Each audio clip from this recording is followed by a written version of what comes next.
Roma, junio de 1975. El calor del verano mediterráneo caía sobre la ciudad con la pesadez característica de esa estación. En la sede central del Opus Dei, ubicada en la Viale Bruno Buozzi, en el barrio Parioli, reinaba un silencio inusual para una institución acostumbrada al movimiento constante.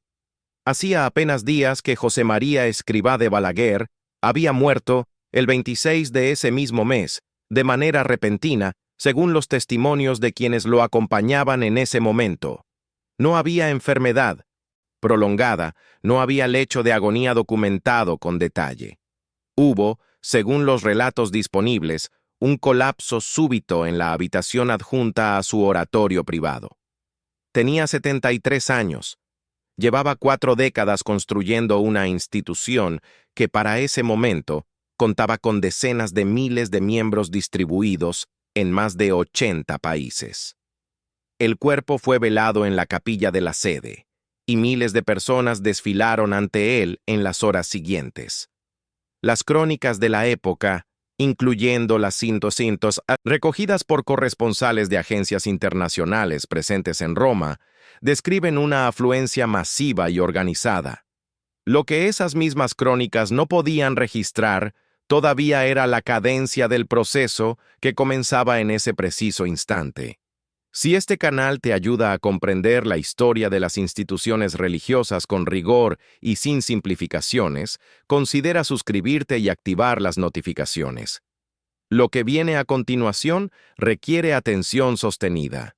La pregunta que organiza este episodio no es si José María Escrivá fue o no un hombre virtuoso. Esa es una cuestión de fe, y como tal pertenece al ámbito de la conciencia individual. La pregunta que este documental se propone examinar es de naturaleza institucional y procesal. ¿Cómo se desarrolló el camino que llevó, en el plazo extraordinariamente breve de 27 años, desde la muerte de Escrivá hasta su canonización en la Plaza de San Pedro, y qué elementos de ese recorrido generaron un debate que persiste entre canonistas, historiadores y teólogos hasta el día de hoy? Para responder esa pregunta es necesario comprender, primero, cuál era el estado del derecho canónico en materia de causas de canonización en 1975, y cómo ese marco fue modificado precisamente durante los años en que la causa de Escrivá avanzaba. En la Iglesia Católica, el proceso de canonización tiene una historia larga y compleja. Durante siglos, fue un mecanismo relativamente informal, sujeto a la devoción popular y a la decisión directa del obispo local o del papa. Fue Alejandro III, en el siglo XII, quien comenzó a centralizar ese proceso en Roma. Fue Urbano VIII, en el siglo XVII, quien estableció las primeras normas sistemáticas, incluyendo el período de espera mínimo de 50 años entre la muerte del candidato y el inicio formal de la causa.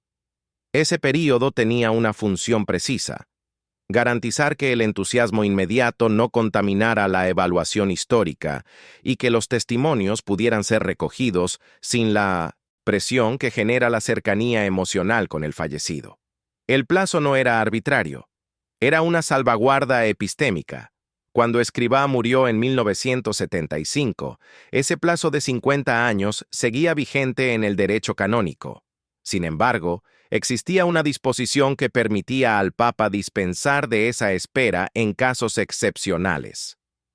Juan Pablo II, elegido en 1978, utilizaría esa dispensa de manera infrecuente pero significativa a lo largo de su pontificado. En el caso de Escrivá, la dispensa fue concedida. La causa se abrió formalmente apenas 2 años después de su muerte, en 1981. El dato merece detenerse un momento, porque es frecuentemente mencionado en los debates sobre este proceso, pero raramente contextualizado con precisión. La apertura de una causa diocesana no equivale a una canonización inminente. Es técnicamente el inicio de una investigación.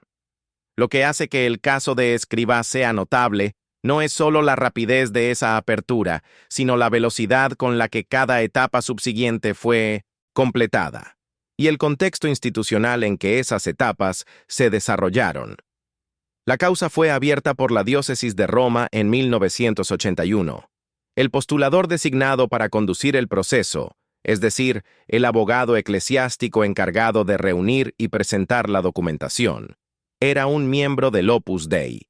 Este dato es relevante no porque implique automáticamente irregularidad, sino porque es uno de los elementos que los críticos del proceso señalaron desde el principio como una asimetría estructural. La Cinto, institución que tenía el mayor interés en el resultado favorable de la causa, era también la que controlaba la recopilación inicial de los testimonios. El proceso diocesano consistió en la recolección sistemática de testimonios de personas que habían conocido a Escrivá, en la revisión de sus escritos para verificar su conformidad con la doctrina católica, y en la documentación de hechos que pudieran ser atribuidos a su intercesión sobrenatural. La Congregación para las Causas de los Santos, el Syntosom, organismo vaticano encargado de supervisar estos procesos, recibió la documentación y designó a un relator para la causa. En la terminología canónica de la época, existía aún la figura del promotor de la fe, popularmente conocido como el abogado del diablo, cuya función era presentar objeciones rigurosas a los méritos del candidato y cuestionar los testimonios favorables. Esa figura fue abolida precisamente por Juan Pablo II en 1983, mediante la Constitución Apostólica Divinus Perfectionis, Magister, que reformó sustancialmente el derecho procesal en materia de canonizaciones. La reforma de 1983 no fue diseñada específicamente para favorecer a ningún candidato en particular. Fue una reorganización amplia que buscaba simplificar un proceso que, en su forma anterior, podía durar siglos, pero sus efectos sobre causas ya en curso fueron concretos. La eliminación del promotor de la fe como figura permanente y contenciosa modificó la naturaleza del escrutinio al que eran sometidos los candidatos. En adelante, el proceso tendía a ser más administrativo que judicial. Los críticos de esta reforma, entre los que se contaban canonistas de distintas tradiciones dentro de la Iglesia, argumentaron que la eliminación de la adversarialidad procesal reducía la capacidad del sistema para detectar y corregir errores. La causa de Escrivá avanzó dentro de este nuevo marco. En 1990, Juan Pablo II declaró que Escrivá había practicado las virtudes cristianas en grado heroico, confiriéndole el título de venerable. Esta declaración es el primer umbral formal en el camino hacia la beatificación. Implica que la Iglesia reconoce, tras examen, que la vida del candidato constituye un modelo de virtud. Para alcanzar la beatificación propiamente dicha, se requería adicionalmente la aprobación de un milagro atribuido a la intercesión del candidato. El milagro presentado para la beatificación de Escrivá fue el caso de una religiosa española, Sor Concepción Bulán, que había padecido una enfermedad grave y cuya recuperación fue atribuida a la intercesión de Escrivá. El examen de ese milagro fue conducido por médicos designados por la Congregación para las Causas de los Santos, quienes determinaron que la recuperación era inexplicable desde el punto de vista de la ciencia médica. Este procedimiento es estándar en el derecho canónico vigente. La Iglesia no afirma que los milagros sean demostrables científicamente, sino que determinadas recuperaciones carecen de explicación científica conocida, y que el contexto devocional en que ocurrieron es compatible con la atribución sobrenatural. Sin embargo, el proceso de verificación de este milagro específico generó controversia. Algunos de los médicos que participaron en las comisiones previas al dictamen final expresaron, según informaciones publicadas por medios especializados en asuntos vaticanos durante los años 90, dudas sobre la metodología empleada. No existe un documento oficial que recoja disidencias formales al dictamen final, Pero las informaciones periodísticas de ese período, particularmente las publicadas por el periódico italiano Il Sabato y por el corresponsal vaticano Sandro Magister, recogen testimonios que sugieren que el proceso no fue enteramente libre de tensión interna. José María Escrivá fue beatificado el 17 de mayo de 1992 en la Plaza de San Pedro, ante una multitud que las fuentes vaticanas cifraron en más de 300.000 personas. El acto fue presidido por Juan Pablo Dez. Fue, en términos numéricos, una de las beatificaciones más concurridas de la historia reciente. La presencia masiva fue organizada, según los observadores presentes, con la eficiencia característica de los eventos promovidos por el Opus Dei: transporte coordinado desde distintos países, alojamiento gestionado a través de redes institucionales, comunicación centralizada. Nada de esto era, en sí mismo, irregular. Las instituciones religiosas con capacidad organizativa frecuentemente movilizan a sus miembros para actos litúrgicos de esta magnitud. Pero la escala de la movilización contribuyó a reforzar la percepción, entre los observadores críticos, de que el proceso tenía un carácter institucional que iba más allá de la devoción espontánea.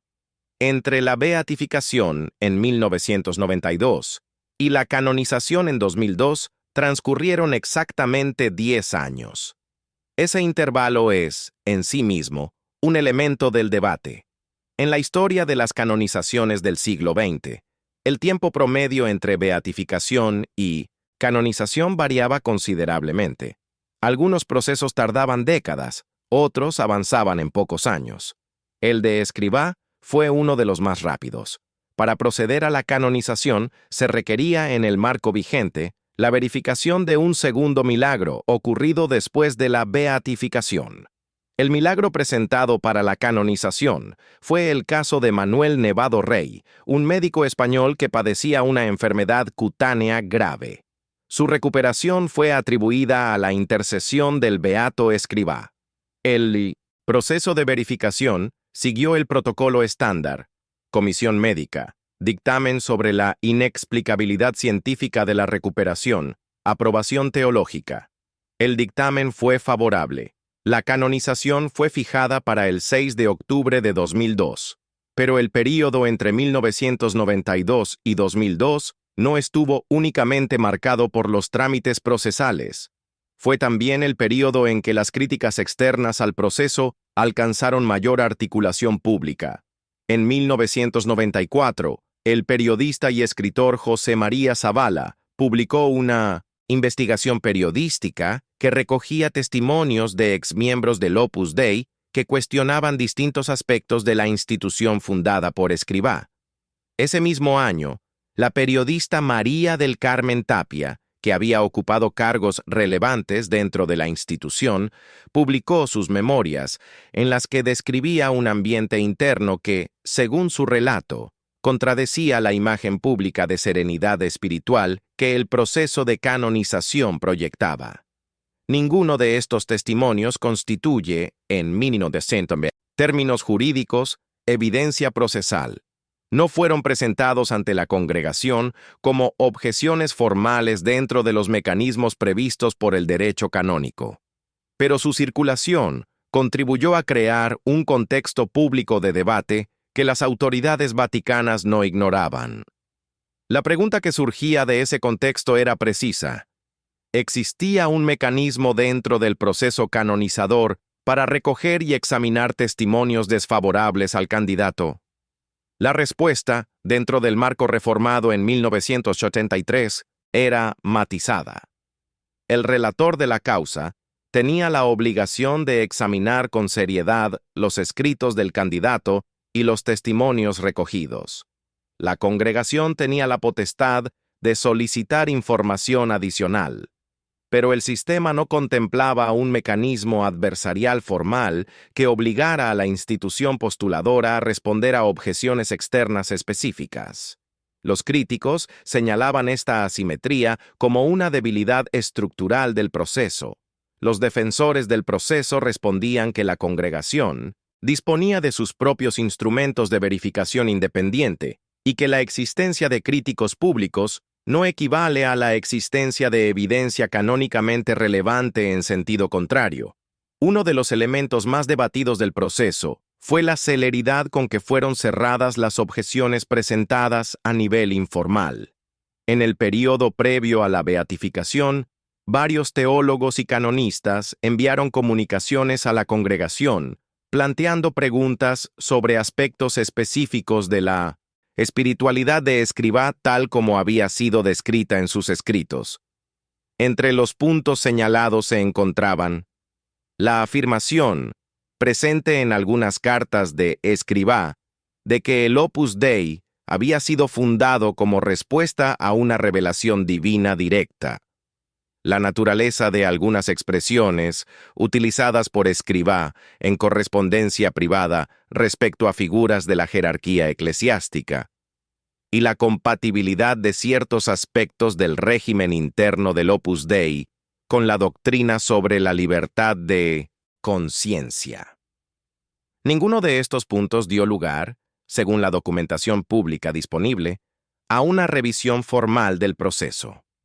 La congregación consideró que los escritos de Escrivá, en su conjunto, eran compatibles con la ortodoxia doctrinal católica. La cuestión de los escritos merece atención específica. José María Escrivá escribió extensamente a lo largo de su vida. Camino, publicado originalmente en 1939 bajo el título Consideraciones Espirituales, es su obra más conocida y ha sido traducida a decenas de idiomas, pero el corpus completo de su producción escrita incluye textos que no estaban disponibles públicamente en el momento del proceso. La apertura de los archivos del Opus Dei para la causa fue, según los postuladores, completa. Los críticos del proceso argumentaron que no existía manera independiente de verificar esa completitud, dado que los archivos de la institución no son accesibles a investigadores externos. Este punto es factualmente correcto. Los archivos internos del Opus Dei no están sujetos a ningún régimen de acceso académico externo. Si ello constituyó un problema metodológico para el proceso canonizador, es una cuestión que los canonistas continúan debatiendo con argumentos técnicos que este documental no puede resolver, pero que tampoco puede ignorar. El papel de Juan Pablo II en el proceso es un elemento que aparece en casi todos los análisis del tema y requiere ser tratado con precisión. Juan Pablo II era, públicamente y sin ambigüedad, un admirador de José María Escrivá y de la espiritualidad del Opus Dei. Había frecuentado el apostolado de la institución durante sus años como obispo en Polonia. Como papa, había otorgado al Opus Dei en 1982 el estatuto de prelatura personal, una figura jurídica novedosa en el derecho canónico que la distinguía de las congregaciones religiosas ordinarias y la colocaba directamente bajo la jurisdicción de la Santa Sede. Esta decisión había sido, ella misma, objeto de debate canónico. Algunos teólogos argumentaron que la figura de la prelatura personal había sido concebida en el Concilio Vaticano II para un propósito distinto al que le fue dado. Pero ese es un debate separado que corresponde a otro recorte temporal. Lo que importa para este episodio es que la proximidad personal y doctrinal de Juan Pablo II con el Opus Dei era un hecho conocido y público. Ello no implica que el Papa haya intervenido directamente en las decisiones procesales de la congregación para las causas de los santos, que goza de autonomía técnica en sus dictámenes. Pero sí plantea una pregunta legítima sobre el clima institucional en que esas decisiones se tomaban.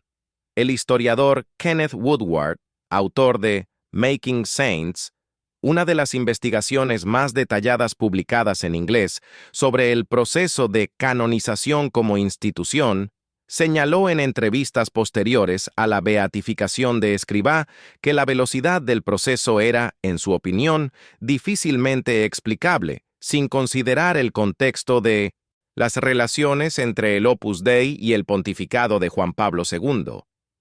Woodward no afirmó que hubiera irregularidades formales. Afirmó que la acumulación de factores, rapidez, control institucional del proceso postulador, reforma procesal concurrente, proximidad del Papa con la institución, era, en su conjunto, inusual.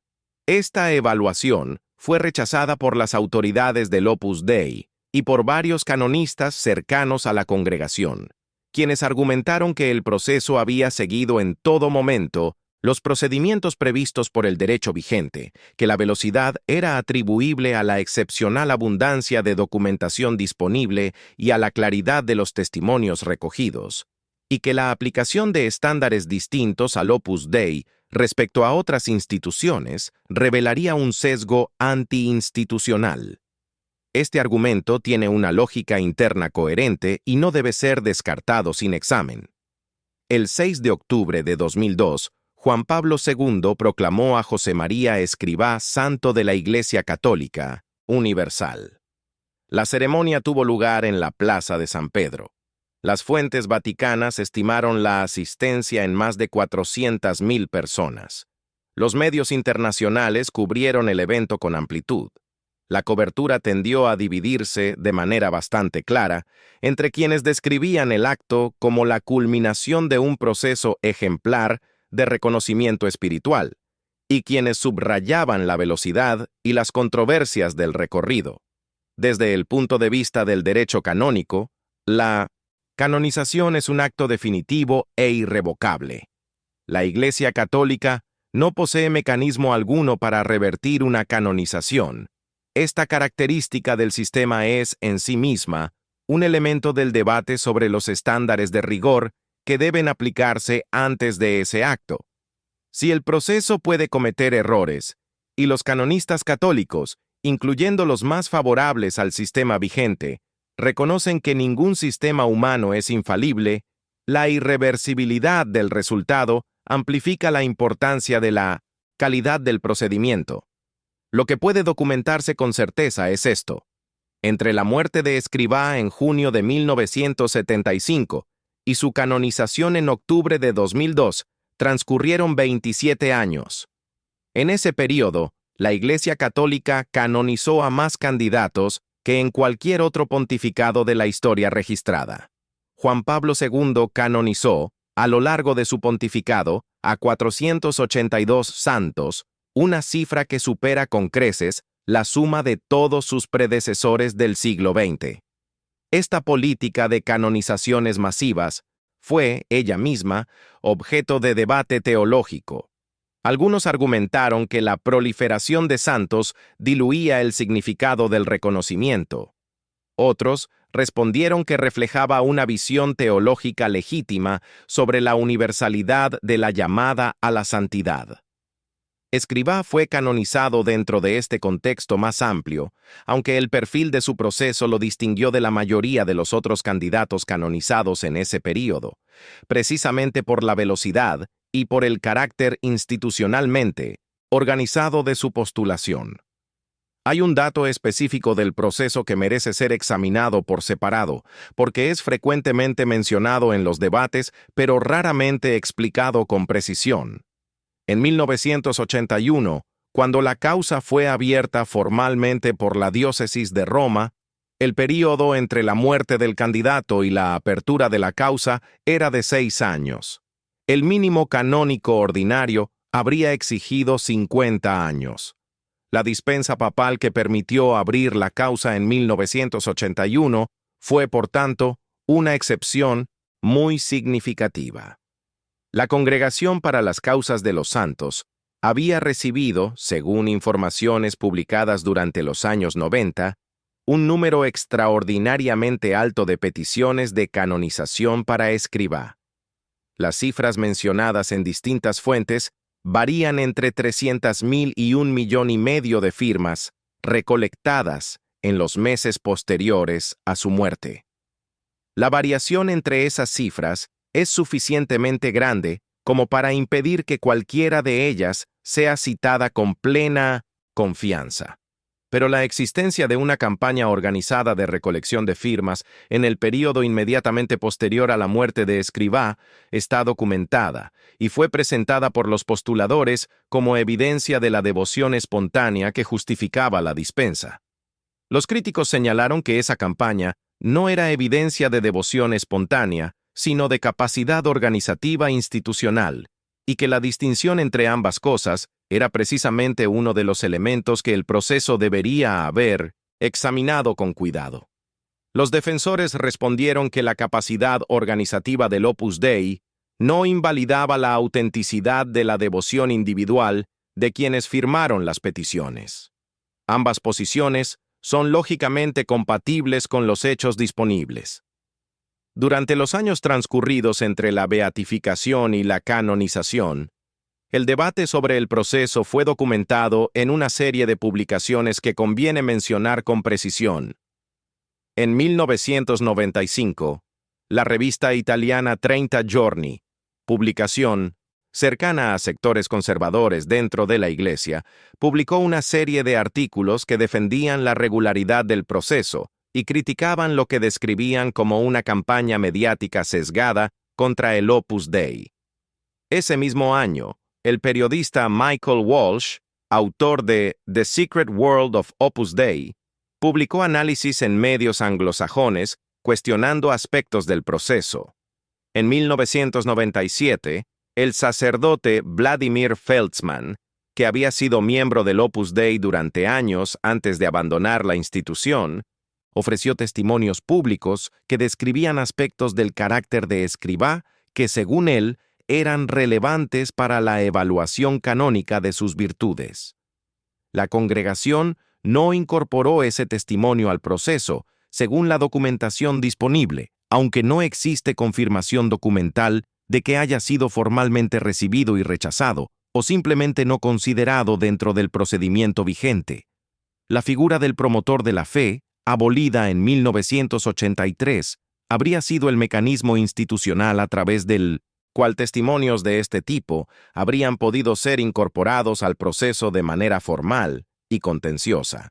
Su ausencia significó que no hubo un interlocutor institucional encargado de integrar sistemáticamente las objeciones externas. Los apologetas del proceso vigente señalan que la responsabilidad de reunir elementos contrarios recaía sobre el relator de la causa, quien tenía el deber de examinarlos. Los críticos señalan que esa responsabilidad, al no estar sujeta a adversarialidad, carecía del rigor que solo la estructura contenciosa puede garantizar. Entre los aspectos del proceso que generaron mayor debate en los años 90, se encontraba el tratamiento de los testimonios relativos al temperamento personal de escribá.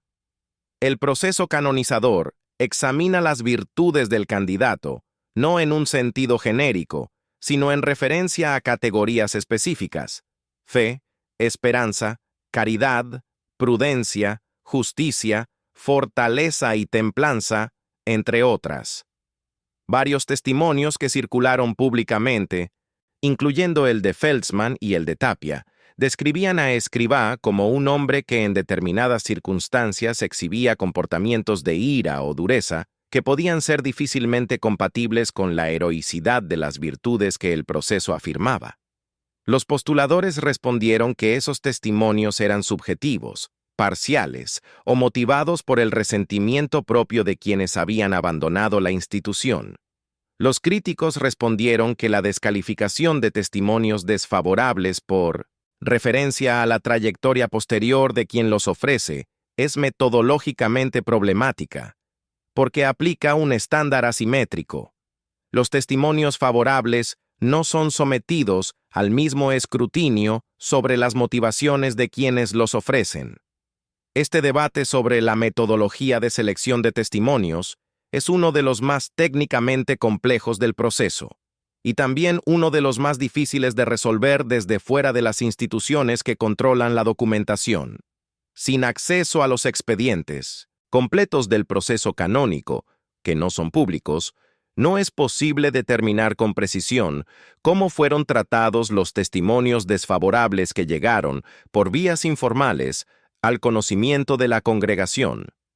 Lo que sí puede afirmarse es que el resultado final del proceso no incorporó ninguna reserva o condición que reflejara la existencia de objeciones sustanciales no resueltas. La beatificación de 1992 y la canonización de 2002 fueron presentadas por las autoridades vaticanas y por el Opus Dei como el resultado de un proceso riguroso que había verificado, con los instrumentos disponibles, la santidad de José María Escrivá. Esa presentación fue aceptada sin reservas por una parte significativa de la comunidad católica mundial. Fue cuestionada, con argumentos de distinta naturaleza y calidad, por canonistas, historiadores, periodistas especializados y exmiembros de la institución. El debate no se resolvió con la canonización. Continúa en foros académicos y eclesiásticos hasta la fecha de este documental. Lo que este episodio ha intentado examinar no es la santidad de Escrivá, que es una cuestión de fe, sino la regularidad y la transparencia del proceso institucional que condujo a su reconocimiento formal. Y en ese plano, los hechos documentados permiten afirmar, con la precisión que el rigor histórico exige, que el proceso presentó características que lo distinguen de la norma: una velocidad excepcional, un control institucional de la postulación sin precedente, comparable en la historia reciente, una reforma procesal concurrente que modificó las garantías de adversarialidad y un contexto de proximidad entre el poder canonizador y la institución postuladora que, independientemente de sus efectos reales sobre el resultado, planteaba preguntas legítimas sobre la apariencia de independencia del proceso. Ninguno de estos elementos constituye por sí solo prueba de irregularidad formal. Su acumulación, sin embargo, explica por qué el debate sobre este proceso ha sido más persistente y más articulado que el que habitualmente acompaña a las canonizaciones, incluso las más mediáticas. Un proceso que aspira no solo a ser correcto, sino también a ser percibido como correcto, tiene la responsabilidad de responder a esas preguntas con la misma seriedad con que formula sus propias conclusiones. En octubre de 2002, ante cientos de miles de personas reunidas en Roma, Juan Pablo II declaró santo a José María Escrivá. El proceso que condujo a ese momento fue el más rápido de su tipo en la historia reciente de la Iglesia. Lo que ese proceso reveló sobre la institución que lo promovió, sobre los mecanismos canónicos que lo regulaban, y sobre la naturaleza de la relación entre el poder institucional y el reconocimiento espiritual, es una cuestión que los historiadores de la Iglesia continuarán examinando mucho después de que este documental haya concluido. Si este análisis te ha resultado útil para comprender cómo funcionan los mecanismos institucionales detrás de los actos que la Iglesia presenta como espirituales, te invitamos a suscribirte al canal y a activar la campana de notificaciones. En los próximos episodios continuaremos examinando, con el mismo rigor, otros momentos en los que la historia visible y la historia institucional del catolicismo se cruzan de maneras que merecen ser comprendidas con precisión. Y si este episodio te ha generado una pregunta que no está respondida en el guión, déjala en los comentarios. Es en ese espacio donde la historia sigue siendo escrita.